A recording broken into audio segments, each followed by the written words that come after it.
Hello বন্ধুরা, কেমন আছো তোমরা? আশা করি ভালোই আছো, আমিও ভালোই আছি। তো আজকে আমি এসে গেলাম স্কুলে। আর অ্যাকচুয়ালি ভিডিওটা ছিল শনিবারের 13 জুন। আমাদের স্কুলের প্রাক্তন ছাত্রছাত্রীদের মিলন সমারোহ ছিল। তো আমি ভিডিওটা এডিট করতে অল্প দেরি হয়েছে, তাই আমি আজকে আপলোড করছি। আর দেখতে পাচ্ছ অনেক রকমের এখানে সাংস্কৃতিক অনুষ্ঠানের আয়োজন করা হয়েছে, যেমন কি এই যে ঝুমুর দেখতে পাচ্ছ তোমরা, ভালোই লাগছে।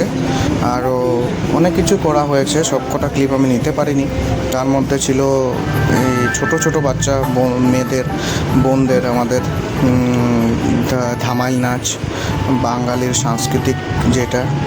তো দেখতে পাচ্ছ ভালোই লাগলো অনেক। এসে অনেক দিন পরে স্কুলে গেলাম, সবার সাথে দেখা হলো, পুরানো ছাত্রছাত্রীদের সাথেও আর দিদিমণি স্যারদের সাথেও দেখা হলো, ভালোই লাগলো। তো দেখো তোমরা, তার সঙ্গেও কিছু প্রাক্তন ছাত্ররা কি সুন্দর ধামাইলের নাচে উপভোগ করছে, দেখতে পাচ্ছ তোমরা। ভালোই লাগে এরকম কিছু জিনিস। 2 hours later. তারপরে বসে গেলাম ভাত খেতে। ভাতে এখানে ডাল ভাজি দিয়েছে, আর পটলের ডালনা ছিল, মাছ ছিল, মাছের মুড়িঘণ্ট ছিল, টক ছিল, মিষ্টি ছিল, ভালোই লাগলো।